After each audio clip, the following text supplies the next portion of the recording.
Bonjour à tous et bienvenue dans le K-Talk.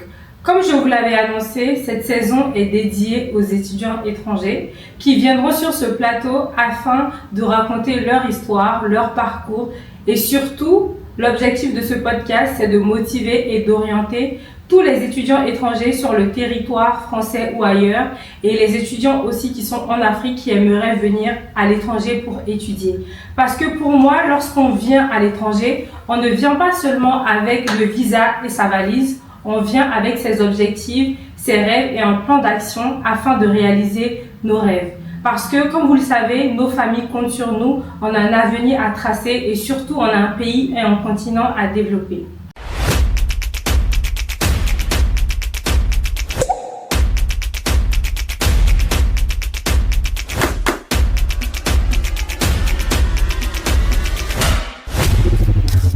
Bonjour Joël, comment tu vas? Ça va bien et toi? Super bien. Merci d'avoir accepté cette invitation. De rien, merci. Je suis très heureuse de te recevoir sur le K-Talk. Alors aujourd'hui, tu vas raconter ton parcours, tu vas raconter ce que tu fais actuellement et pour la fin, je pense que tu vas laisser un message. Et avant de rentrer dans le vif du sujet, j'aimerais bien que tu te présentes pour nos auditeurs. Moi, je te connais déjà. Donc, Ok. Du coup, moi, c'est Joël Aka. Voilà, Joël Aka Tech sur Instagram, étudiant ivoirien, de nationalité ivoirienne, ANI 100%. Voilà, c'est important de le préciser. Et bon, actuellement, je suis étudiant en France et je suis aussi alternant en développement d'applications. Donc, je suis un peu développeur full stack. Donc, c'est un peu ça. Pour ceux qui ne savent pas, l'alternance, c'est moitié école, moitié entreprise. Donc, tu peux faire une semaine en entreprise et 3 semaines à l'école ou c'est l'inverse. Ouais, ça dépend. Justement. Et j'ai eu pas mal en fait de parcours en tout cas en France, voilà, notamment en fait dans tout ce qui est vendeur polyvalent, dans tout ce qui est paperasse quoi. Voilà, donc je peux quand même faire ce podcast pour vous aiguiller si vous avez besoin quand même d'informations. Faut être en France, si vous êtes en France ou bien si vous êtes en Côte d'Ivoire pour venir, j'ai quand même fait le parcours et je pense que je peux aider beaucoup d'étudiants ivoiriens dans ce genre de trucs. Ok, excellent. Dis-moi, depuis quand tu es en France? Je suis en France, normalement là ça fait maintenant 4 ans que je suis en France. Voilà, donc 4 ans c'est vraiment pas petit, c'est pas négligé quand même. Voilà, 4 ans loin de sa famille, même si on fait des allers-retours, quand même c'est un peu quelque chose qui est quand même fort aussi. Ouais. D'accord. Et dis-moi, le fait d'étudier à l'étranger, ça a toujours été un rêve ou ça a juste été une opportunité que tu as pu saisir au bon moment? Ok, pour moi je dirais c'est plus une opportunité parce qu'en gros pour moi c'était pas trop un rêve. Je voulais faire d'abord l'informatique, mais je ne savais pas quoi faire. Si j'avais trouvé une bonne école d'informatique en Côte d'Ivoire, j'allais le faire parce que c'était mon rêve en tant que tel de faire l'informatique. Mais venir à l'étranger pour faire les études en tant que tel, c'était pas trop mon objectif, surtout en France. Voilà. Ce sont tes parents qui t'ont motivé ou c'est toi qui as cherché l'école en question qui t'a proposé? Ok, après c'est pas mes parents qui m'ont motivé, c'est moi-même qui ai cherché. Et aussi au niveau des recherches, il y a mon frère qui était déjà en France, donc il m'a beaucoup aidé en fait dans le parcours de recherche de l'école aussi. Donc ça a facilité les choses. Ouais. D'accord. Et tu l'as dit tout à l'heure, ça fait 4 ans que tu es en France. Ouais. Donc je suppose qu'avant ton arrivée en France, tu t'étais déjà renseigné sur le pays qui allait t'accueillir pour étudier? Ok, oui, je me suis très bien renseigné, sachant que je voulais déjà commencer en fait les études d'informatique en Côte d'Ivoire. Et lorsque j'étais en train de chercher une école d'informatique en Côte d'Ivoire, je voulais faire spécifiquement le développement d'applications. Et à ma grande nouvelle, ils m'ont orienté en fait dans une école qui s'appelle Université Virtuelle. Voilà, après l'université virtuelle, j'ai essayé de me renseigner, qu'il y a un de mes amis, il devait faire, c'est un an de formation à l'université virtuelle, ça s'est transformé en 3 ans. Voilà, donc je la connais. Ouais. Ah, Félix Faubogne. Ouais, justement. Donc connais. finalement, ça m'a démoralisé. Je me suis dit, en gros, ça sert à quoi de faire une école, en fait, tu fais 1 an de formation et puis après, c'est comme si tu restes là-bas avec les grèves et tout ça. C'est vraiment ce qui a fait que, en gros, c'était un peu compliqué déjà de trouver une école déjà en Côte d'Ivoire. Donc, je suis allé au Ghana d'abord. Voilà, parce que j'avais des lacunes en anglais, je suis allé me perfectionner en anglais et après j'ai décidé d'apprendre l'informatique en autodidacte moi-même. T'étais au Ghana? Moi aussi j'ai fait le Ghana. Ah ouais? Pendant 3 mois. Franchement, c'était une très belle expérience. Super, le Ghana c'est un très bon pays, oui. Surtout au niveau scolaire, tu apprends beaucoup là-bas. Oui, j'ai tout aimé sauf la nourriture. Mais ouais, quand même la nourriture est beaucoup là. D'accord, donc quand tu t'es renseigné, pour toi, la France était le meilleur pays pour étudier? Bon, au départ, je voulais partir en Inde. Voilà, parce qu'on m'a dit en Inde, c'était très bien tout l'informatique. Parce que j'ai appris l'anglais, normalement, le but c'est d'aller dans un pays anglophone.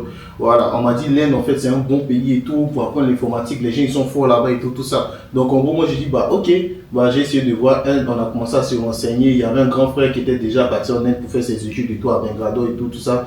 Il nous a dit, ouais, tu peux aller là-bas, nous expliquer comment tout fonctionnait. Mais en fait, là-bas, le problème, pourquoi je ne suis pas parti en Inde? Parce que là-bas, en fait, c'est un pays où tu ne peux pas déjà travailler déjà en tant qu'étranger. Voilà, donc après, tu peux travailler, mais le travail que tu as trouvé, ça n'est pas te payer quand même à ta juste valeur. Donc je me suis dit, bah en fait, mon frère, moi, c'est même pas moi, je me suis dit, c'est mon frère qui m'a dit, en fait, tu laisses Inde là, que viens en France ici. Parce que ici, là, tu peux faire une alternance, en fait, qui va te faciliter, qui va t'ouvrir beaucoup de portes. Tu seras dans le domaine professionnel, tu vas voir comment les gens travaillent et tout, tout ça. Donc, franchement, on a cherché une école en France. Et après, on a essayé de faire les papiers et tout, tout ça. Et directement, je suis venu en France, en fait, dans une première formation qui était une prépa, en fait. Voilà, donc c'était vraiment une prépa. Ces gens, dans la prépa, en fait, il y avait vraiment de tout. Voilà, parce que c'est l'informatique, tu veux faire l'informatique, mais l'informatique c'est vaste. Voilà, donc dans ça là, j'ai essayé d'apprendre un peu tout ce qui était marketing digital. Dans la prépa, il y avait tout, c'était prépa fast track IT digital. Donc il y avait vraiment de tout. Donc là-bas, en fait, c'est la prépa qui m'a permis de me situer de où j'allais partir et ce que j'allais faire en informatique. Voilà, donc c'est plus ça. Franchement, je pense que l'alternance, je pense que c'est l'une des choses que la France a mieux créé ou a mis en place parce que c'est super intéressant et super bénéfique pour un étudiant de travailler en même temps d'étudier. Parce que moi, je me souviens en Côte d'Ivoire, j'ai fait 5 ans d'études et je peux dire que mon premier stage, j'ai eu à la fin de mes études. Ah ouais, ça c'est très grave. Parce que je ne m'étais pas vraiment aussi organisée pour avoir aussi des stages durant mon parcours parce que j'entendais dans les coulisses que c'était compliqué et tout et je voulais pas m'emmerder, je voulais aller en vacances. Donc, c'est à la fin de mes études que j'ai eu ma première opportunité professionnelle. Et je peux vous dire que quand je suis arrivée en France, j'ai constaté que mes camarades de classe, ça fait 2-3 ans qu'ils sont en alternance. Et j'ai compris en fait le déphasage, je sais pas, je dirais pas culturel, mais scolaire qu'il y avait entre peut-être je dirais l'Afrique et l'Europe en quelque sorte. Bah justement, et là tu m'as dit par exemple tu as fait un stage. Est-ce que le stage en Côte d'Ivoire était rémunéré? Oui. C'était rémunéré? 100 000. Ok, ah ouais, 100 000, mais quand même 100 000 après c'est encore, tu vois, ouais, bon après on va dire ça. Mais après, ce qui est bien, c'est qu'en France, en fait, quand tu es en alternance, on te prend vraiment comme si tu étais vraiment un employé, en fait, dans l'entreprise. Sauf qu'ils vont réduire un peu tes tâches, en fait, qui sont là. Mais tu as la possibilité, en fait, de côtoyer des personnes du milieu professionnel. Tu as la possibilité, en fait, des essais, en fait, dans le métier dans lequel tu veux faire. Exactement. Voilà. Et après, ça te projette. Donc, c'était un peu ça. Et pour tous ceux qui veulent faire, en fait, l'informatique, comptez plus sur les compétences, formez-vous. C'est plus mieux parce qu'à l'école, en tout cas, c'est pas tout vous allez apprendre. Oui. Voilà. Et je dirais que ça vaut pour tous les domaines de la vie. Me connaissant, j'étais dans une très bonne école en Côte d'Ivoire, UKO, et je peux vous dire que j'ai eu une très bonne formation, mais quand je suis sortie de là, je me suis dit, qu'est-ce que tu sais faire? Et la première réponse que j'avais, c'était plan de communication. Pour moi, c'était vague, et je me suis formée. Donc, tout ce que je sais faire jusqu'à présent, c'est parce que je suis allée chercher l'information, je suis allée chercher les compétences, les qualifications. Donc, je peux vous dire que dans tous les domaines de la vie où vous êtes, formez-vous. L'école, vous êtes 50, 40, 20. Le prof, il n'a pas que ça à faire. Il vous donne la connaissance, l'information. C'est à vous de vous former. Ouais, d'ailleurs, j'ai une petite anecdote concernant ça. Ça veut dire que, comme je te disais, j'ai suivi une prépa et après la prépa, j'ai commencé une école. Et quand j'arrive dans l'école, déjà, le directeur et tout, il y a un prix pour les étudiants étrangers et il y a un prix pour les étudiants africains. Donc quand j'arrive, on me donne le prix des étudiants africains et tout. Bon, je prends le truc et tout, tout ça. Alors, je finis de m'inscrire, je finis toutes les papas et tout. C'est maintenant j'apprends que dans l'école, la filière développement d'application que je devais faire là, en BTS là, il n'y en a pas. Donc là, maintenant je suis là, je regarde maintenant le directeur et puis moi je regarde qu'est-ce que je veux faire parce que le prix de l'école, mine de rien, c'est moins cher. Donc je me dis, ok. Donc l'école c'est moins cher de tout parce que chercher dans les écoles ça il n'y en a pas, tu vois. Donc directement je continue en fait dans une filière en fait, tu vois, que en gros c'est pas comme si j'aimais, c'est que je voulais faire en tant que tel, mais vu que j'aimais l'informatique j'ai fait un truc comme ça. Et après j'ai fait ma première année là-bas, après la grâce de Dieu ça s'est bien passé. Et à la deuxième année maintenant je devais chercher une alternance. Et vu que je devais trouver une alternance, en fait, je cherchais un peu de partout. Et puis quand plus je parlais, les recruteurs me disaient, ah, mais en tout cas, la filière que tu veux faire là, et le truc que tu veux faire, ce que tu expliques et puis ce que tu fais, c'est pas pareil. Voilà. Donc, par la grâce de Dieu, j'ai trouvé un gars, j'ai trouvé un recruteur et tout m'a pris. Il m'a dit, ah, que, en gros, genre, dans leur entreprise, ils font du développement d'applications. Sachant que moi, j'étais en réseau, ils font du développement d'applications qui n'a rien à voir en fait avec ce que je fais à l'école. Donc, moi, j'arrive et tout, je pitch un peu, je parle. Parce qu'en fait, moi, comme j'ai dit, je me suis formé en autodidacte. Je parle et tout de tout ce que j'ai fait. Je lui montre les sites et tout que j'ai fait et tout. Lequel regarde comme ça, il est choqué. Voilà, ça montre que quand même les étudiants étrangers ont fait quelque chose. Bien parce sûr.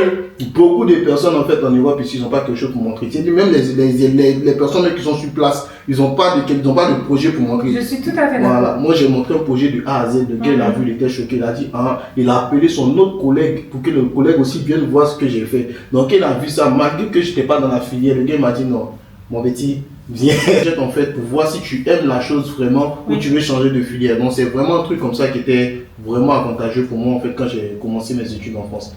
Voilà, donc c'était après au début en fait pour trouver une alternance c'est un peu chaud, on va pas se mentir. Exactement. Déjà en tant qu'étranger c'est un peu chaud. Voilà, pour moi c'est un peu ça. Voilà. Dis-moi, quand tu as commencé ta recherche pour les universités en France, est-ce que tu avais un top 5, un top 10 d'universités? En gros, moi, j'avais pas de top 5, top 10. Moi, dès que je suis arrivé, je me suis dit, je veux faire informatique parce que c'était ma passion de base. Okay. Donc, en gros, chercher une université. Déjà, bon, après, moi, je suis un gars d'école. Hein.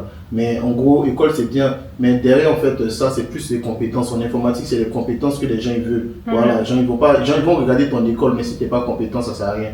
Donc, moi, dès que je suis venu, j'ai cherché une école. Et ma première école d'informatique que j'ai trouvée, comme je disais, c'était la prépa. Et c'est après que j'ai trouvé une autre école encore pour faire le BTS. Okay. Voilà, donc en gros, j'ai fait un BTS en fait sur 2 ans. Parce qu'en gros, le BTS en France, c'est un diplôme français que tu as qui va te faciliter, qui peut t'ouvrir beaucoup de portes en fait. Par exemple, tu peux travailler même après ton BTS en France ici. C'est-à-dire tu peux trouver un table directement. Et c'est mon BTS qui a fait que pendant que je passais le BTS, la 2e année, j'ai trouvé l'alternance. Et c'est l'alternance qui m'a permis, par exemple, de voir tout ce qui est dans le milieu professionnel et tout ça. Donc, c'est plus ça. D'accord. Parce que en fait, j'ai l'impression que ton parcours est un peu différent du mien. Parce que moi, j'ai cherché l'école. Okay. Tu vois, je ne suis pas venue et j'ai cherché ensuite. Moi je suis pas venu, j'ai cherché. Moi j'ai cherché aussi l'école, mais après c'est pas moi, c'est les cabinets qui je cherche de chercher l'école. Okay. Voilà, genre, ils ont trouvé une école en fait. Bon après tu viens directement, c'est une école de commerce, c'est plus ça. Oui, ok. Voilà, c'est pas une école complète France que j'ai fait. Okay. Voilà. Après en France c'est un peu différent parce que il y a les écoles de commerce et il y a les facs. Voilà. Donc en fait c'est 2 systèmes différents. Oui, parce que ça c'est bon, en Côte d'Ivoire on appelle privé et public. Voilà. C'est pareil pour moi, j'ai cherché une école qui fait du développement durable parce que c'est ce que je voulais faire étant donné que j'ai un master en communication et des organisations. Donc je me suis dit, il faut que je cherche un métier d'avenir, je vais pas refaire la communication. Certes, j'aurais peut-être un plus, mais communication, on peut se former soi-même. Donc d'où le K-Talk et tout ce que je fais sur les réseaux. Justement. Donc je me suis dit, il faut que je trouve une école dans le développement durable, quelque chose qui pourra m'être utile. Okay. Donc j'avais Nice, ESCP, il y avait Terra, etc.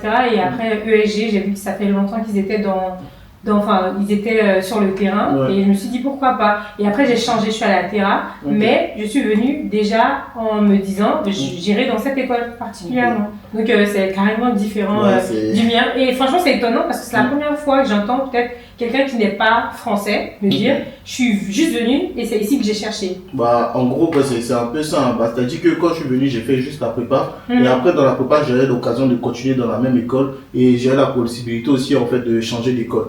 Bon après l'école c'était bien, il y avait tout qui était bien mais sauf que il y a les réalités en fait du terrain en tant qu'étranger. Après je pouvais très bien continuer dans l'école mais le prix de la scolarité c'était vraiment un truc de ouf. Voilà. Après quand j'ai vu en fait ça, je me suis dit en gros ça sert à rien de continuer dans une école qui va coûter cher mes parents et tout. Mes parents voulaient que je restais là-bas, c'est pas qu'on ne sont pas les moyens. Mais après je les ai dit non, que j'ai cherché une autre école qui coûte moins cher en fait et après je vais continuer parce que de base moi le truc que moi je veux faire c'est l'informatique, moi je veux faire. Donc si j'ai trouvé une école d'informatique qui est un peu moins chère, je vais parce qu'après derrière moi comme je t'ai dit, je comptais pas sur l'école mais je comptais plus sur mes compétences en fait dans le domaine. Tout ce que je sais faire jusqu'à présent, c'est parce que je suis allée chercher l'information, je suis allée chercher les compétences, les qualifications.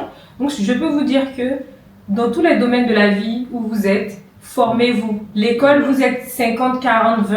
Le prof, il n'a pas que ça à faire. Il vous donne la connaissance, l'information. C'est à vous de vous former. Ouais, d'ailleurs, j'ai une petite anecdote concernant ça. Ça veut dire que, comme je te disais, j'ai suivi une prépa et après la prépa, j'ai commencé dans une école. Et quand j'arrive dans l'école, déjà le directeur et tout, il y a un prix pour les étudiants étrangers et il y a un prix pour les étudiants africains. Donc quand j'arrive, on me donne le prix des étudiants africains et tout. Bon, je prends le truc et tout ça. Alors, je finis de m'inscrire, je finis toutes les papasses et tout. C'est maintenant j'apprends que dans l'école, la filière développement d'application que je devais faire là, en BTS là, il n'y en a pas. Donc là, maintenant, je suis là, je regarde maintenant le directeur, et puis moi, je regarde qu'est-ce que je veux faire, parce que le prix de l'école, mine de rien, c'est moins cher. Donc je me dis, ok. Donc l'école, c'est moins cher de tout, parce que chercher dans les écoles, il n'y en a pas, tu vois. Donc directement, j'ai continué, en fait, dans une filière, en fait, tu vois, que, en gros, c'est pas comme si j'aimais, c'est que je voulais faire en tant que tel, mais vu que j'aimais l'informatique, j'ai fait un truc comme ça. Et après, j'ai fait ma première année là-bas, après, à la grâce de Dieu, ça s'est bien passé. Et à la deuxième année, maintenant, je devais chercher une alternance. Et vu que je devais trouver une alternance, en fait, je cherchais un peu de partout. Et puis quand plus je parlais, les recruteurs me disaient, ah, mais en tout cas, la filière que tu veux faire là, et le truc que tu veux faire, ce que tu expliques, et puis ce que tu fais, c'est pas pareil. Voilà. Donc, par la grâce de Dieu, j'ai trouvé un gars, ouais, j'ai trouvé un recruteur et tout, m'a pris. Il m'a dit, ah, que, en gros, genre, dans leur entreprise, ils font du développement d'applications. Sachant que moi, j'étais en réseau, ils font du développement d'applications qui n'a rien à voir, en fait, avec ce que je fais à l'école. Donc, moi, j'arrive et tout, je pitch un peu, je parle. Parce qu'en fait, moi, comme j'ai dit, je me suis formé en autodidacte. Je parle et tout de tout ce que j'ai fait. Je lui montre les sites et tout que j'ai fait et tout. Lequel regarde comme ça, il est choqué. Voilà, ça montre que quand même les étudiants étrangers ont fait quelque chose. Bien parce sûr. Que beaucoup de personnes, en fait, en Europe, ici, ils n'ont pas quelque chose pour montrer. C'est-à-dire, même les personnes qui sont sur place, ils n'ont pas de projet pour montrer. Je suis tout à fait d'accord. Voilà, moi j'ai montré un projet de A à Z, lequel il a vu, il était choqué, il a dit, ah, il a appelé son autre collègue pour que le collègue aussi vienne voir ce que j'ai fait. Donc il a vu ça, malgré que je n'étais pas dans la filière, le gars m'a dit, non, mon petit, viens. Du coup, en gros, genre, j'ai fait moins 4 entretiens. Et quand j'ai fini dans les entretiens comme ça, moi, il m'a dit, ouais, c'était chaud. Après, l'entreprise aussi, c'était une grande entreprise aussi, c'était une grande boîte. Donc quand j'ai intégré, déjà au début, voilà, j'ai pu m'intégrer et tout, parce qu'après c'était plus dans une autre, il n'y a pas d'étrangers là-bas et tout, c'est plus en fait pour s'adapter aussi, tout ça. Donc après, tout mon parcours en fait, ça m'a permis en fait de m'adapter directement dans cette entreprise et puis après ça s'est bien passé. En tout cas, on viendra à l'intégration, parce que c'est un sujet super important pour beaucoup d'étudiants étrangers. Justement. Mais j'aimerais savoir, avant de venir en France, quelles ont été tes appréhensions, tes premières appréhensions? Parce qu'on entend tous que c'est difficile pour les étudiants étrangers, que chacun vit ses galères à son niveau. J'aimerais savoir, qu'est-ce que toi tu t'es dit en fait? Qu'est-ce qui pourrait être difficile pour toi et comment tu allais affronter cela? Parce que moi, j'ai fait un plan d'action. Ok. J'ai organisé. Ok, déjà, moi, je dirais, dans les deux cas, avant d'arriver et tout, genre, il y avait déjà mon frère qui était déjà en France. Donc, franchement, il m'a expliqué un peu comment ça se passait et tout, tout ça. Voilà, genre, franchement, il y avait des parties qui étaient sombres, mais il y avait des parties qui étaient bien aussi. Voilà, et quand je suis arrivé aussi, dans les débuts, c'était un peu compliqué. Pourquoi? C'est au niveau déjà, en fait, de l'accent. L'accent ivoirien était trop ancré. C'est dit, genre, quand je parlais et tout, genre, les gens, ils n'arrivaient pas à comprendre. Ils faisaient, donc c'était un peu chaud. Donc, genre, c'est plus ça, en fait. En fait, moi, je pense que l'accent, ça ne doit pas être un problème pour un étudiant étranger. Parce que nous, on s'adapte, donc c'est à eux de s'adapter. Mais l'articulation, c'est ça le plus important. Parce que ce que tu te dis, il faut que tu te fasses comprendre. Mais pour mon accent, je ne vais pas faire d'efforts. Si tu ne comprends pas, tu ne comprends pas.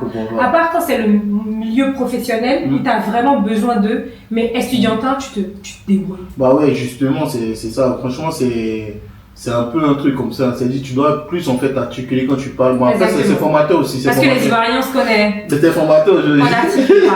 C'était formateur carrément. Ouais, c'est vraiment ça. Voilà. Donc, arrivé en France, quelles ont été tes premières impressions?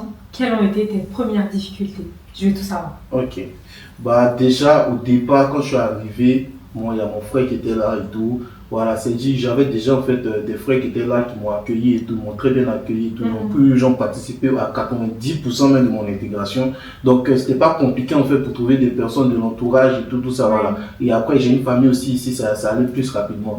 Voilà, mais plus en société, après les gars ils sont là, mais plus en société, quand tu sors et tout, déjà au niveau par exemple de l'accent, comme j'ai dit, c'était un peu chaud. Et aussi, par exemple, au départ, comme ça, genre, c'est dit, je cherchais un travail.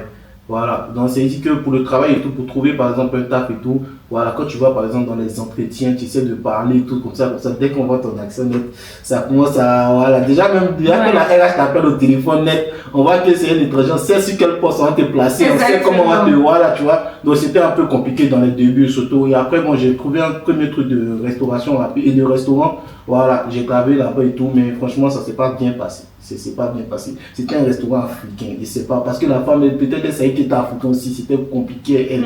Genre, c'était vraiment chaud. Donc, je pense que s'il y a des questions par rapport à ça, je pourrais bien écrire. Parce que j'ai fait pas mal de jobs étudiants aussi. Donc, c'est un peu ça. Franchement, c'était vraiment à saluer parce que être étudiant, avoir sa vie personnelle, sa vie professionnelle, ses projets perso à côté et en plus de ça, un job étudiant.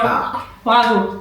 Ouais, bah c'est ça. Parce que bon, après, quand j'ai fait en fait le job étudiant, j'étais pas encore en alternance. Voilà, genre j'étais plus en initial en fait. J'ai fait pas mal de jobs d'étudiant en initial. J'ai fait intérim, j'ai travaillé dans des hôtels, j'ai fait tout. Voilà. Tout ce que tu fais, tu imagines. Mais juste pour vous dire aussi, c'est pas évident aussi de trouver les jobs étudiants. Hein. Justement, c'est pas facile hein. Parce que pour trouver le job étudiant là, il me dit tu vas postuler jusqu'à. Bon, dites-vous, moi, il envoyait plus de 20 CV. 20 CV par jour. Donc, franchement, faut voir que. Et quand on m'appelle comme ça aussi, il faut voir que tu dois essayer un peu d'articuler pour que déjà la personne comprenne vers quoi en fait tu veux partir, sinon ça sera chaud. Exactement. Donc, c'est vraiment tout ça en fait. Parce que quand on est en Afrique, on entend qu'il y a des jobs, il y a des stages, etc. Et on se dit qu'on va venir, on va trouver des jobs, tout ça et tout pour nous-mêmes, nos propres besoins. Mais je peux vous dire, moi je suis quelqu'un qui n'a pas eu la chance en job. Je cherche pas trop aussi, mais vraiment, pendant une période, surtout pendant l'été, je cherchais un petit peu un truc de 1 mois ou 2 mois. J'ai pas trouvé, je suis allée en vacances. Mais c'est pas aussi évident. Il y en a qui, pour trouver des stages ou des alternances, c'est plus facile. Il y en a des jobs, c'est plus facile. Je dirais que l'expérience dépend vraiment de tout un chacun. Ouais, justement, ça dépend de toi et ça dépend en fait de ta motivation aussi. Voilà, parce que à chercher l'argent pour trouver un job étudiant aussi, bon, c'est ça un peu, c'est ça qui m'a formé pour trouver aussi l'alternance. Parce que le job étudiant, tu dois postuler, non? En fait, tu dois postuler comme je sais pas. En fait, tu dois être très bon dans les postulations. Non, mais c'est pareil pour tout le monde. Moi, je me souviens pour mon alternance. Toi, tu dis 20. Moi, j'envoyais 50 demandes par jour. Et chaque matin, je me prenais des refus en pleine face. Ah ouais, mais souvent, même dis-toi qu'il n'y a même pas de CV puis te refuse. Hein. Voilà, les appareils, c'est automatique. Ouais, moi, je connais par exemple des personnes en fait qui essayaient de mettre par exemple leur CV, même ils enlevaient carrément leur photo. Genre, voilà, genre, ils essayaient de. Voilà. Genre, sinon, vraiment, il ne faut pas. C'est chaud, c'est chaud. Franchement. Mais j'ai dit à une copine que peut-être je vais me chercher un job étudiant pour les samedis, dimanches. Elle m'a dit, l'argent, c'est Dieu qui donne. Parce que tu es alternant, tu es étudiant, toi-même tu as ta vie personnelle, tes projets pro, tu vas ajouter encore un job étudiant. Il y en a qui franchement ils sont dans le besoin, c'est normal parce qu'il y a des périodes où franchement souvent c'est chaud et il faut le faire. Et si tu as vraiment la force aussi de le faire, faut le faire. Mais moi là, avec tout ce que je fais là, si j'ajoute un job étudiant à côté, je pense que ça serait un burn-out. Ouais, non, ça c'est vraiment un burn-out. Ouais. Au départ, en fait, j'étais en job étudiant tous les week-ends. Et quand j'ai trouvé l'alternance, j'étais aussi en alternance. Oui. Donc le truc, je voulais essayer de combiner déjà les deux pour voir si pour voir c'est que quand tu es par exemple, il y a des gens qui te disent que non, il fait 4 boulots comme ça. Quand tu viens donc tu dis, oh ok, je vais essayer de faire les deux pour voir quelque chose. Mais c'est dit, ça m'a montré. Ah non, c'était trop chaud. Parce que le premier job que j'ai eu, c'était dans un restaurant, c'était serveuse. C'était 10 euros. Qu'est-ce que je racontais? C'est pas 10 euros de l'heure. Quelque chose comme ça, je pense. Parce que j'ai eu 120 euros, je pense, la journée. J'ai commencé à 10 heures, j'ai fini à 22 heures, je ne me trompe pas. Quand je suis rentrée chez moi, j'ai cru que j'avais le palu. Tu sens dans tes pieds. C'est parce qu'il n'y a pas de moustiques en France, sinon je pensais que j'avais le palu. Le matin, j'étais courbaturée. Ah ouais. Je ne pouvais pas me lever de mon lit, après ça, j'ai abandonné. Ah, justement, c'est vraiment ça en fait. Surtout la vente et c'est avec tout ça. Mais bon, après, franchement, c'est des réalités. Hein. Oui, chacun ses réalités. C'est des réalités. Voilà. Il y a des parents, par exemple, qui, on va dire, bon, chacun ses difficultés, mais qui ne soutiennent pas vraiment. Et on a nos réalités en Afrique, on se connaît. Voilà, donc tu te dis, il faut que tu te battes pour tes parents et tout. Parce que mais franchement, j'aimerais faire une petite parenthèse. C'est aux parents de se battre pour nous. On n'a pas demandé à venir. Certes, pendant une période, c'est à eux de faire, après c'est à nous. Mais quand tu as 22, 23 et c'est maintenant que tu es dans la vie active, faut pas que ce stress-là t'emmène à faire des choses qui vont impacter beaucoup de décisions dans ta vie et surtout ta santé. Justement. Parce que cumuler 3-4 jobs, sachant que tu es alternant étudiant, au final tu étudies comment, tu vis comment. C'est ça, bon, dis-toi que je voulais faire ça, j'ai fait juste 1 mois. J'ai laissé. Mais je pense que ça, c'est parce que tu aimais l'argent. Ouais, bah, en vrai, c'est une question aussi c'est une question d'abord. Après, moi, je voulais juste faire ça, en fait, tu vois, dans les débuts, pour essayer de voir si j'allais vraiment m'adapter. Parce que dans un truc, il faut toujours tester. C'est ça qui est important. Genre, j'ai testé pour voir où ça allait partir. Donc, après que j'ai testé, j'ai vu que, c'était trop chaud, il y a mis mes pieds là. Très rapidement, genre, j'ai laissé, en fait. Sinon, je ne savais pas le faire. Voilà. Donc, j'aimerais te poser une question. Quand tu es arrivé en France, l'insertion au niveau déjà étudiantin, universitaire, et au niveau professionnel, comment ça s'est passé? Ok, au niveau de l'insertion étudiantine, bah après je dirais bah sinon, c'était pas trop compliqué à l'école. C'est-à-dire à l'école, bon, vraiment c'est des personnes qui ont le même âge que toi et tout. Surtout moi dans ma filière, genre je suis en informatique, c'est vraiment pas des gens qui sont compliqués. C'est pas des gens qui se prennent la tête en fait, tu vois. Genre vous parlez tranquillement et tout ça, c'est simple. Voilà. Après, si tu as besoin en fait après, ça dépend. Par exemple, si tu as besoin de plus d'informations, bah, des gens qui peuvent t'expliquer, t'expliquent. Des gens qui ne peuvent pas t'expliquer, ils ne t'expliquent pas. Mais après, bon, au niveau des ressources et tout ça pour comprendre et tout ça, c'était plus moi-même que je cherchais. Hein.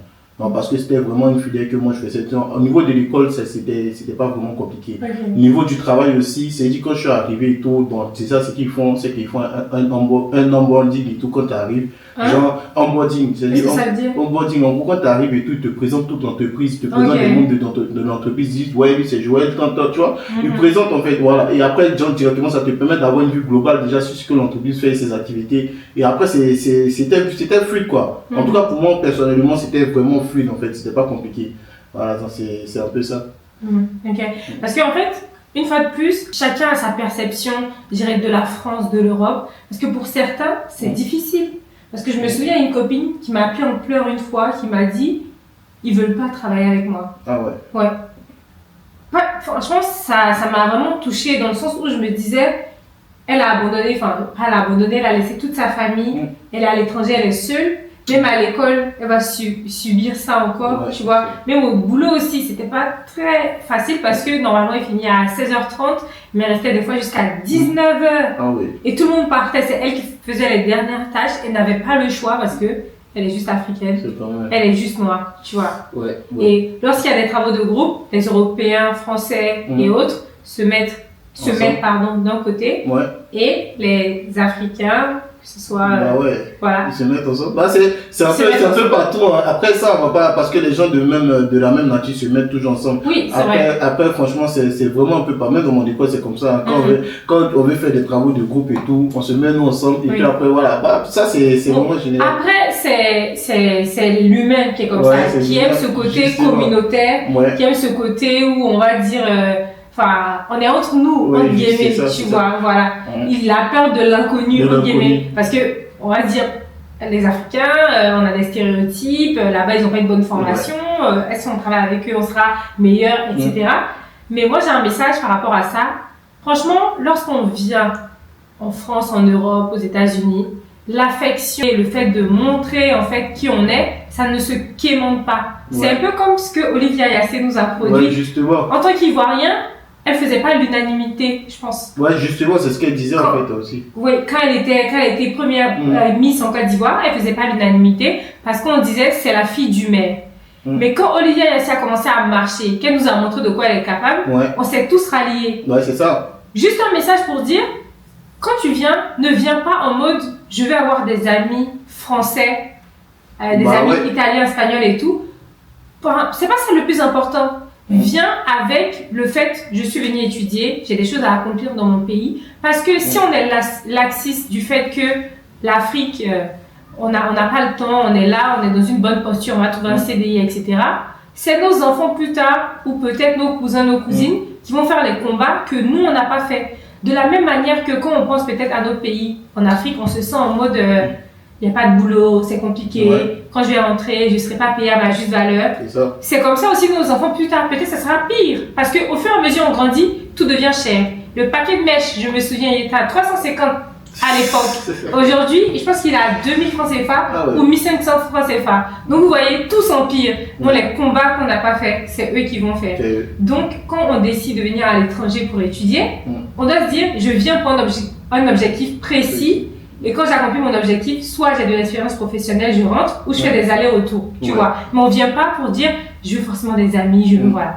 Tant que ça n'empiète pas sur vos résultats, justement, il n'y a pas de problème. Et après aussi, si tu vas voir par exemple un réseau et tout, comme tu dis par exemple, après c'est bien par exemple de se dire tu vas avoir un réseau en fait, mais sauf qu'en fait il faut avoir quelque chose pour apporter. Exactement. Par exemple, moi le truc, comme je voulais par exemple intégrer par exemple la première entreprise que j'ai fait, c'est-à-dire que j'avais déjà des compétences en fait en informatique, que j'avais déjà en fait, que moi-même j'ai essayé de vendre ça. Parce que c'est très important. Quand tu sais par exemple de faire un réseau, il faut avoir des compétences et après ils vont t'accepter en fait directement. Oui. Parce que c'est plus simple. Parce que mine de rien, déjà il y a la barrière du langage qui est là, il y a la barrière en fait, tu quittes dans un autre pays, tu es loin de tes parents, tout ça. Il y a les titres de séjour, tu vas penser à tout ça en fait. Donc derrière tout ça en fait, ce qui peut par exemple changer un peu la donne, c'est plus la culture que toi tu as vis-à-vis en fait des personnes qui sont directement là. Et c'est ce qui va faire par exemple notre distinction, c'est le travail en fait. Oui. C'est plus ça. Exactement, parce que je vais prendre un exemple, hormis le racisme, qui est quelque chose, c'est un fléau qui est vraiment dans notre société. Si nous deux, on a une entreprise, on suppose, nous deux, on a une entreprise, et elle est excellente, etc. Il y a quelqu'un qui vient, et on n'est pas sûr des compétences de cette personne, est-ce qu'on va l'intégrer à notre entreprise? Bah non, tu vas pas l'intégrer en fait. Genre, en gros, tu as besoin de voir quand même ce qu'il est capable de faire en fait. Exactement. C'est vraiment généraliste, c'est vraiment partout en fait. Voilà. C'est bien de prendre par exemple des personnes que tu connais en fait et tout ça, mais derrière en fait, s'ils n'ont pas de compétences, ça va pas faire avancer ton travail. Exactement. C'est vraiment des réalités qui sont aussi genre partout, hein. C'est ça. C'est vrai qu'il y a des preuves, etc. et tout. Mais en tout cas, je pense qu'il faut faire beaucoup de preuves en tant qu'Africain, ça c'est clair. Parce que même en tant que femme, avant même d'ouvrir la bouche, on nous a déjà jugé sur notre apparence, etc. Il faut vraiment prouver, faire beaucoup d'efforts, etc. Mais il faut le faire parce qu'on sait d'où on vient, on connaît notre histoire, elle est vraiment différente de plusieurs d'entre eux en fait. Voilà, exactement. C'est clairement ça. Voilà. Je crois que ça doit être une des parties les plus intéressantes de ce podcast parce que j'aimerais vraiment savoir quelles ont été tes difficultés. Une fois que tu t'es assis à la maison, tu t'es dit franchement, il faut que je fasse mes valises, il faut que je rentre en Côte d'Ivoire. Quelles ont été tes difficultés? Là où tu t'es dit, c'est pas possible. Pour rentrer en Côte d'Ivoire? Oui. Non, mais en vrai de vrai, genre, rentrer en Côte d'Ivoire, les difficultés comme il fait rentrer en Côte d'Ivoire, j'ai pas encore trouvé ça. Il est courageux. Mais, un jour, je me rappelle, il touche pas au taf, je me suis réveillé par exemple à 4 heures. C'est en marchant à 4 heures du matin, en fait, dans le noir. 4 heures du matin? Bah oui, parce que, en fait, le travail, il était à 1h30 de chez moi. Donc j'étais obligé de me réveiller tôt en fait pour arriver tôt parce que je commençais par exemple à 7h, je pense que 7h ou bien 6h30, 6h30 comme ça. Ah bah oui. Et tu finissais à quelle heure? Bah je finissais normalement, bon après je finissais quand c'est le matin comme ça tu finis à 15h. Ah oui, voilà. Quand c'est le matin tu finis les heures sont trucs. Mais après genre quand tu te réveilles par exemple le matin tu vois quand même tu es en train de marcher sur la route seul et tout puis tu penses à tes parents qui sont en Afrique, c'est vraiment un truc en fait qui change en fait le moral et puis après voilà ça te permet voilà de repousser aussi après pour avoir un mental d'acier. Voilà, donc c'est vraiment un truc comme ça. Sinon en vrai de vrai les situations qui m'ont carrément touché, qui me disent que non, faut retourner, ben non, j'ai pas encore vécu ce genre de choses. Moi je pense que l'Europe, l'Amérique et tout l'étranger, ça forge vraiment. Parce que tu n'as plus papa et maman à côté de toi, tu n'as plus toutes ces personnes proches de toi. Donc, si tu es conscient, tu sais que tu dois te battre. C'est pour ça que moi je déconseille vraiment, s'il n'y a pas de parents, d'emmener les enfants à l'étranger. Bah justement. Dès qu'ils ont le bac, franchement pour moi c'est vraiment pas la bonne période d'envoyer les enfants à l'étranger pour moi. S'ils n'ont pas le bac? Oui, non. Dès qu'ils ont le bac, c'est-à-dire dès qu'ils ont peut-être 17, parce que normalement Côte d'Ivoire à 16 minimum, mais sinon normalement c'est à 18 ans on a le bac. Envoyer directement après 18 ans l'enfant en Europe, en Asie, en Amérique pour étudier, sachant qu'il n'y a personne pour surveiller, pour orienter et tout. Franchement, moi, je ne conseille vraiment pas ça. Bah après ça aussi, c'est vraiment au cas par cas. Parce qu'il y a des gens, par exemple, au Côte d'Ivoire, ils ont 16 ans. Genre, moi, par exemple, que je sais pas du moi, par exemple, mon cas, là, à 16 ans, quand même, je faisais pas mal d'activités en Côte d'Ivoire. Non, mais toi, t'es dégourdi. Mais est-ce que quand tu voyageais, est-ce que tu sortais un peu d'Abidjan? Est-ce que tu prenais des initiatives toi-même? Bon, je sortais même pas d'Abidjan. Bon, après, c'est avant d'arriver ici, je suis passé au Ghana un peu, quand même, pour voir un peu la réalité. Sinon, après, c'était un peu différent. Parce que moi, je pense que moi, j'ai eu mon bac à 17 ans. Je pense que je voyageais un tout petit peu. Mais je pense que si mes parents m'avaient jeté en France sans que j'ai des parents, ça allait être chaud. Ça allait être chaud, Bah, après, c'est vraiment bien. C'est vraiment bien. Parce que dès que tu as. Moi, je me rappelle au début que je suis arrivé, dès que je suis arrivé et tout, ils ont mis des papiers dans ma main en même temps. C'est les papiers que j'ai reçus là, c'est dit fallait gérer ça, tu étais obligé de tout connaître comment ça fonctionne. Mais s'il n'y a pas quelqu'un qui va te guider, si tu n'as pas un frère, tu n'as pas quand même quelqu'un qui est à côté de toi, ça sera un peu un fardeau pour toi quoi. C'est vraiment ça.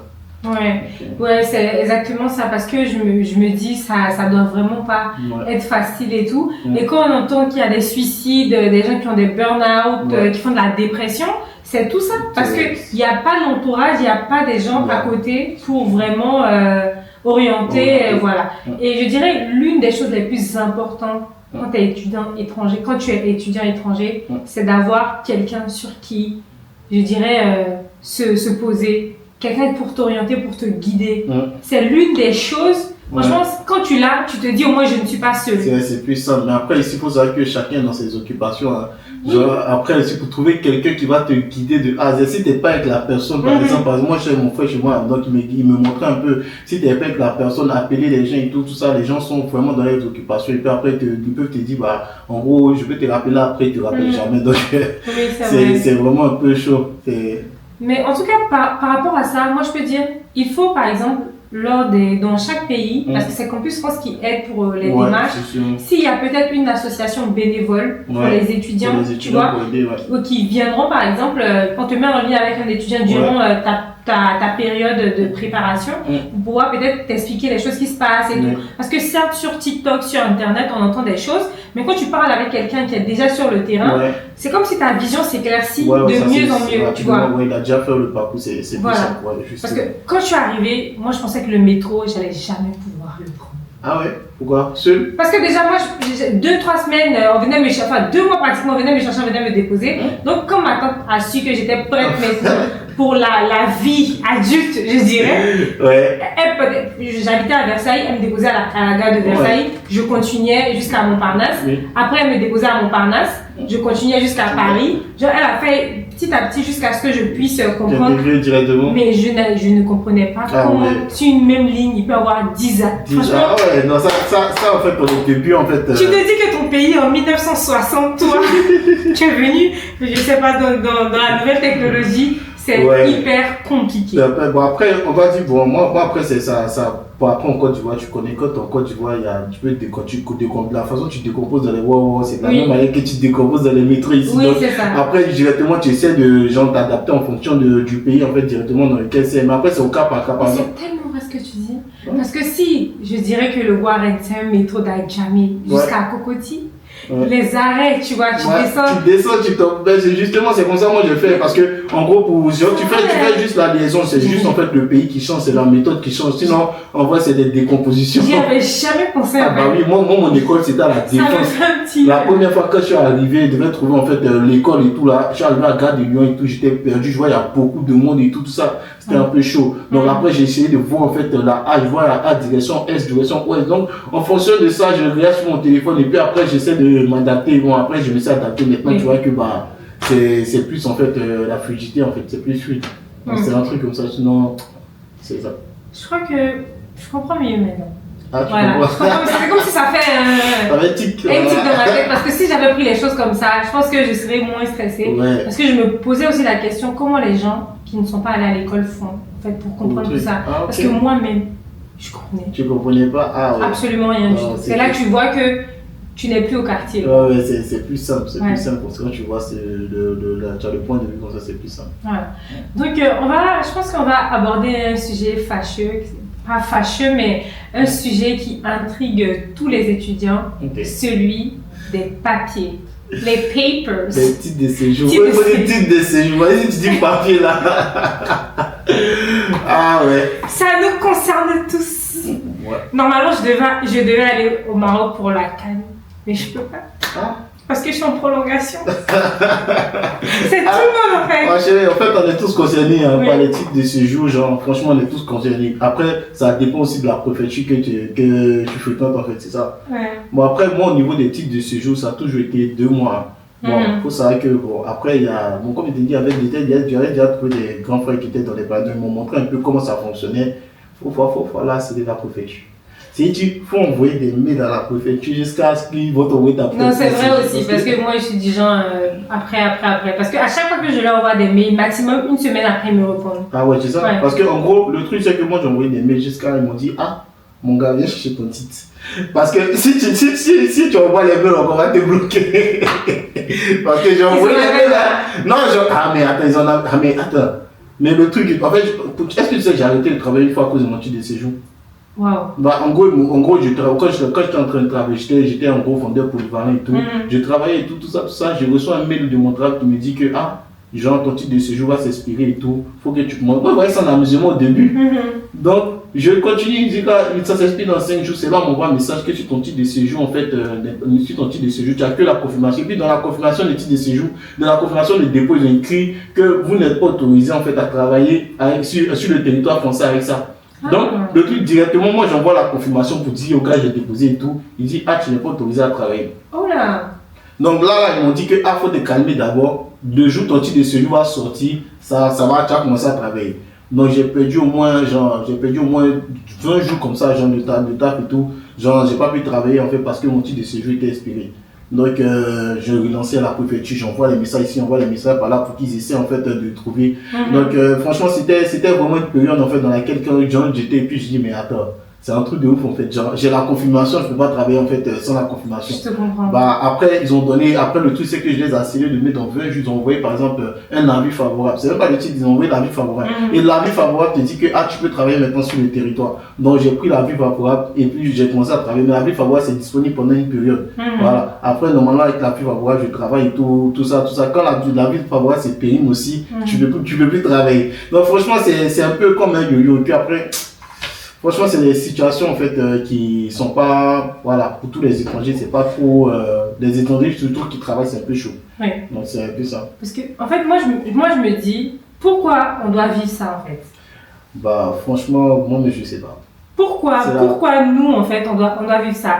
Sachant avec tout ce qu'on a à faire, école, alternance, job à côté et tout, vie personnelle, on va rajouter en plus le stress des papiers. Enfin, franchement, c'est vraiment ça, c'est vraiment ce côté en fait qui fatigue un peu tous les étudiants étrangers actuellement. C'est-à-dire nos dénonciers en fait, je ne sais pas si j'ai essayé de militer par rapport à ça, mais clairement nous en fait de notre côté en fait ça retarde par exemple genre toutes nos écoles en fait ils vont pas te dire tu as plus sur les cours à cause de ça, mais quand même quand tu travailles genre par exemple ton alternance tu t'envoies des messages tu te dis ça après c'est pas voilà. Et c'est là que vient le problème des étudiants étrangers parce que en gros quand tu veux postuler par exemple pour un CDI ils voient que par exemple tu as un titre de séjour. Des fois, tu n'acceptes pas. Voilà, donc beaucoup d'étudiants étrangers en fait se font refuser en fait juste à cause du titre de séjour aussi parce que c'est juste pendant une jeune période. Donc c'est un peu ça. Parce que je crois que les entreprises aussi doivent payer, je crois, des trucs en plus lorsqu'ils veulent prendre un étudiant étranger. Donc c'est beaucoup plus de frais que de prendre un français. Donc il y en a qui désistent. Voilà, justement. Donc c'est vraiment des situations dans lesquelles on est actuellement et ce qui aussi peut nous motiver peut-être à rentrer au pays qui sait. Donc c'est vraiment ça. Mais sincèrement, si tu avais un message à dire à nos dirigeants africains par rapport à cette situation-là, qu'est-ce que tu allais dire honnêtement? Ok, bah moi je dirais en fait concernant ça, parce qu'en vrai il y a beaucoup d'étudiants étrangers actuellement qui sont ici, qui cherchent. Il y a beaucoup d'étudiants étrangers qui sont ici actuellement qui cherchent en fait des tafs, par exemple un CDI et tout, et c'est vraiment chaud. Joël, j'aimerais savoir, en tant qu'étudiant étranger, qu'est-ce que tu penses que l'État africains, nos États africains pourraient faire pour améliorer la qualité de vie des étudiants étrangers en Europe, en Asie, en Amérique? Ok, bah moi je dirais en premier lieu faciliter l'accès des bourses. Voilà, parce qu'en vrai il y a des bourses qui sont déjà mises en place. Voilà, donc en gros, par exemple, avoir par exemple des plateformes en fait qui seront bien exploitées en fait par les étudiants étrangers, c'est-à-dire c'est plus simple pour parce qu'en France ici tu as le Crous, une plateforme comme le Crous qui te permet en fait de prendre des appartements et tout ça. Voilà, donc ça facilite en fait le travail. Donc franchement, investir en fait dans la technologie au niveau informatique, investir en fait dans la technologie, la digitalisation. Voilà, la digitalisation en fait, des processus en fait administratifs du pays. On sait plus ça. Voilà, donc pour toi c'est déjà l'acquisition de bourses. Mais déjà les bourses pour les avoir, il faut une certaine moyenne. Donc c'est que les meilleurs qui viendront, qui auront la chance d'étudier à l'étranger. Après moi j'ai un problème en fait avec ça parce qu'en gros les meilleurs en fait comment tu les qualifies en Afrique, comment tu les qualifies en France c'est un peu différent. Voilà, dans le domaine professionnel français en fait tu regardes pas en fait tes moyennes en fait de classe pour te dire que non que tu es meilleur de ta classe. Mais en Afrique ils regardent un peu ça. Si tu as 20, si tu as eu 200 points en bac en fait on te dit que non que tu es nul. Pourtant c'est pas ça. Voilà, c'est un peu différent parce que je prends le cas quand je voulais étudier en fait en informatique en Côte d'Ivoire. Il y a une école, on m'a dit si tu n'as pas en fait 14 de moyenne au bac, tu ne peux pas en fait arriver en fait dans cette école-là. Donc quand moi j'ai vu ça, il m'a dit, Aïe, moi je veux apprendre l'informatique ou bien je veux être en fait, je veux avoir moins 14 en fait au truc, si je veux pas un bac, en fait c'est des trucs en fait qui sont vraiment en fait, genre qui sont pas vraiment logiques en fait. Voilà, pour moi en fait c'est vraiment pas une bonne logique en fait de penser directement à la moyenne pour intégrer directement une filière. Voilà, et ça c'est une chose en fait à travailler en fait dans le système éducatif ivoirien. Ok. Mais est-ce que tu ne penses pas que déjà pour le niveau administratif, pour les papiers, pour les renouvellements de titres de séjour, est-ce qu'il ne doit pas avoir une sorte de partenariat entre les gouvernements qui accueillent les étudiants étrangers et nos gouvernements africains afin de faciliter cette démarche-là? Parce que pour le CDI, pour l'emploi, plus tard, ça peut être un peu plus compliqué parce que après, ça dépend de chaque entreprise. Mais quand même, pour les documents administratifs, durant le parcours estudiantin, je pense vraiment que ça doit être un peu plus facile. Ok, bah ça c'est une bonne idée aussi si c'est mis en pratique. Hein. Mais après, ça dépend aussi des relations diplomatiques de chaque pays. Voilà, donc après, moi franchement, je pense que le mot en fait, il est un peu plus gros que ça par rapport en fait à ça. Sinon, franchement, ça sera plus avantageux aussi si on essaie de mettre ce genre de trucs en place. Ouais, carrément. Parce que franchement, ça va enlever un poids. Tu te dis que tu es venu étudier, tu te concentres vraiment sur ce que tu es venu faire, pas sur les papiers et tout. Parce que pour un titre de séjour, tu peux perdre ton alternance, ton école, ton appartement, tu peux être à la rue. Et franchement, c'est assez je trouve ça vraiment dommage. Ouais, c'est chaud. Dommage. Et moi, je pense que pour aller un peu plus loin dans la question, moi, je pense que nos États africains doivent créer un environnement je dirais pas de messie en tant que tel ou d'agent secret ou je dirais pas de missionnaire. Voilà, parce que je me dis, au niveau universitaire, parce que si on fait le classement des meilleures universités, je pense pas que les meilleures universités se trouvent peut-être dans la sous-région d'Afrique de l'Ouest, peut-être vers l'Afrique du Sud là-bas. Mais la plupart des meilleures universités se trouvent en Europe, en Asie ou en Amérique, tu vois. Créer une sorte d'environnement qui mettent les étudiants africains en concurrence pour dire je vais être le meilleur, comme ça je vais en fait dans ces universités-là acquérir le savoir et plus tard revenir avec les connaissances que j'ai pour développer en quelque sorte mon pays. Parce que je me dis, quand je suis arrivée en France, j'ai tellement vu des choses qu'il n'y a pas en Côte d'Ivoire, donc je me suis dit mais on est en 1900 combien en Côte d'Ivoire et tout, donc ça t'aide automatiquement à avoir une ouverture d'esprit et tu te dis avec l'amour de mon pays, si mon pays m'a accompagné, si depuis longtemps j'ai cet engagement-là envers ma patrie, je ferai forcément quelque chose pour mes compatriotes. Ouais, justement, tu as clairement raison dans ce que tu dis.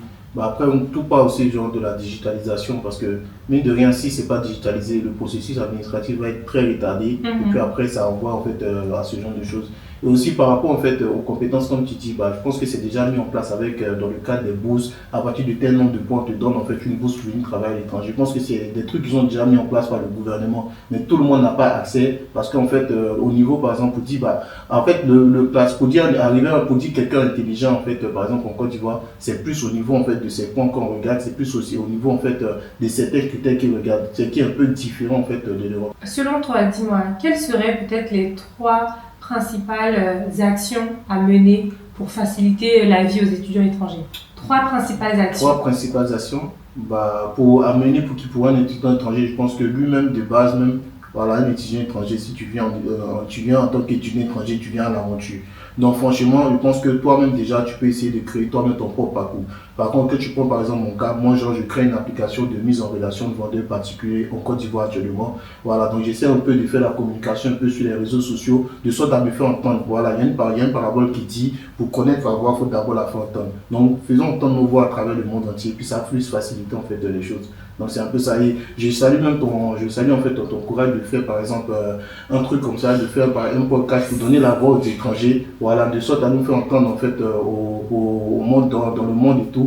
Et c'est vraiment une très bonne initiative et je t'encourage à continuer en fait là-dedans. Merci, franchement merci, parce que je me dis en tant que panafricaniste, franchement j'ai vraiment l'amour de mon pays, de mon continent, parce que quand je vois les choses à l'extérieur, j'ai vu les injustices, je vois du développement à l'extérieur, je me dis je veux aussi que les Africains pensent comme ça, je veux aussi que dans mon pays les gens pensent comme ça, parce que c'est quand 2, 3, 4, 1 million, 2 millions et plus d'Africains vont penser comme ça que les choses vont changer, parce que je me dis Dieu étant croyantes, Dieu nous a tellement bénis et on a tellement cette bonté-là en tant qu'Africains et que si franchement on ajoute avec ça de la formation, de l'engagement et de l'amour pour notre prochain, on peut aller loin en fait, très loin. Justement, tu as clairement résumé, tu as tout dit, vraiment, genre, on peut vraiment aller loin si vraiment on fait quand même ce qui est nécessaire en fait, c'est vraiment l'essentiel. Ouais. C'est ça. Voilà. Et est-ce que tu peux nous parler un peu de ton actualité actuellement?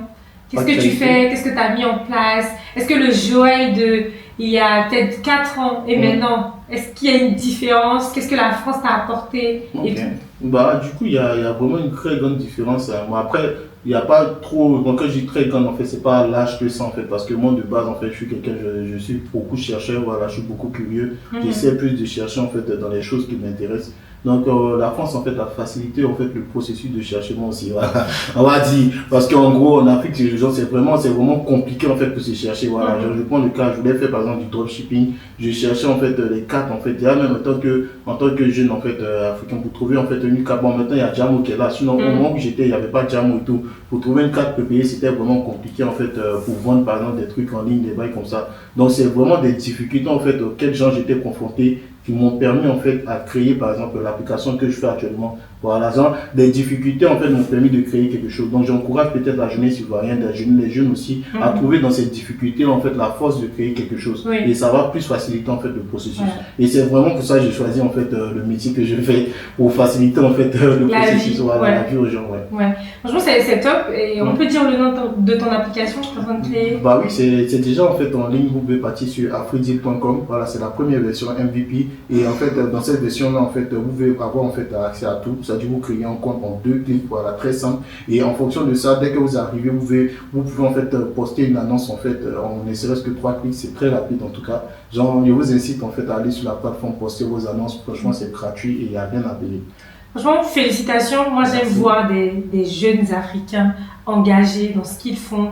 Parce que ça montre que on n'est pas que des danseurs, des humoristes, des gens qui font de la comédie, des guignols en tant que tels. Il y a des technocrates, il y a des gens intelligents qui veulent faire avancer les choses. Et moi, c'est cette image de l'Afrique que je veux. Des gens qui savent ce qu'ils veulent, des gens engagés, des gens qui se battent pour faire évoluer les choses tout simplement. Et vraiment, ce que tu fais, c'est à féliciter. Franchement, bravo, tu as tous mes encouragements. Et n'oubliez pas d'aller sur son site. afrideal.com.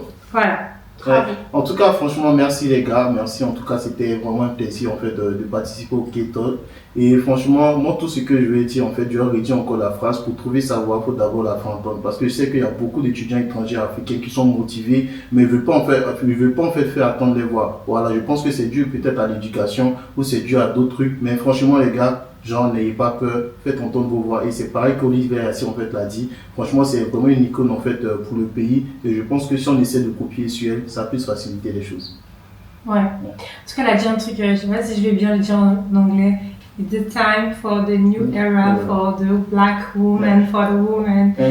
C'est qu'elle a dit en fait, elle a dit you too can make it. C'est dit tout le monde peut faire ça. Franchement, n'ayez pas peur, on passe tous à l'action et puis on se tient. Take action today.